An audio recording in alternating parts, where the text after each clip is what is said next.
A secret weapon in Lansing. What is the Jobs and Labor Fund? Millions of dollars, hidden donors. That's 7 investigator Ross Jones unravels a backroom deal. Is that just a coincidence? And expenses hidden from you. And when we caught up with Senate Republicans earlier this month, it seemed like a mystery to them, too. The Jobs and Labor Fund? Jobs and Labor Fund. I'm not, you got to give me more than that. It's an educational fund.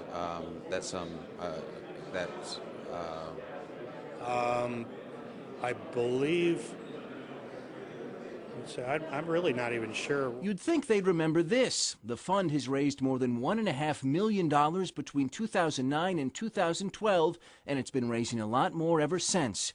Which brings us to one of its biggest donors and what happened this month in Lansing. There will be a Republican caucus. And even before senators took up fixing our roads earlier this month, they tackled Senate Bill 1073, sponsored by Senate Majority Leader Randy Richardville. This bill is designed to favor only one company, McLaren Health System. The company's trying to build a brand new facility, transferring 200 beds from its underutilized hospital in Pontiac to a new site in wealthier Independence Township. Richardville says a new hospital will help an underserved population in northern Oakland County while creating jobs and spurring new economic development. But to get the green light for the new hospital, McLaren needed approval from Governor Snyder's Department of Community Health. Why did the state say no? There isn't a need. There wasn't an additional need for those beds or services in the area. In fact, there are 8 hospitals within 30 minutes of where McLaren wants to build theirs, an area that the state says already has nearly 1,200 beds too many. Adding another hospital, say officials, could actually drive up the cost of health care in the region. And plenty of other groups oppose the deal, too, more than 90 in all. So after the state said no, McLaren filed a lawsuit here in Oakland County Circuit Court trying to push the deal through.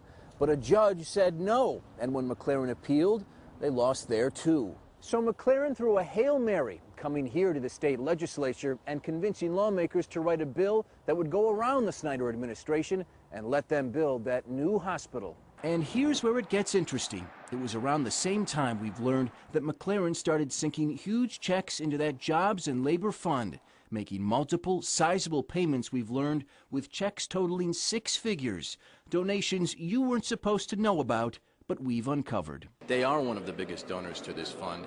Yesterday, you introduced some legislation that would benefit only them. Is that just a coincidence? Yeah, well, they're not tied together, if that's what you're asking. Campaign finance expert Rich Robinson isn't as sure. I think things happen for a reason. Money is applied in the right ways at the right times to achieve policy goals. And if you can't see where it is, it makes you wonder. And McLaren's biggest motivation, according to critics, is profit. By moving beds out of poorer Pontiac and into the more wealthy Independence Township, McLaren stands to make more money. You clearly have a higher insured population, and there's more dollars in Independence Township than there is in Pontiac, and I think we all know that. It appears that profits are a motivation in this decision. But money, says Senator Richardville, wasn't a motivation in his decision. He says he'll continue to push this bill through, even though the proposed hospital is more than an hour from his district. Whatever people might say about it is what they say about it. I've been pretty public, pretty open, and unafraid to explain why I think it's the right thing to do at this point of time.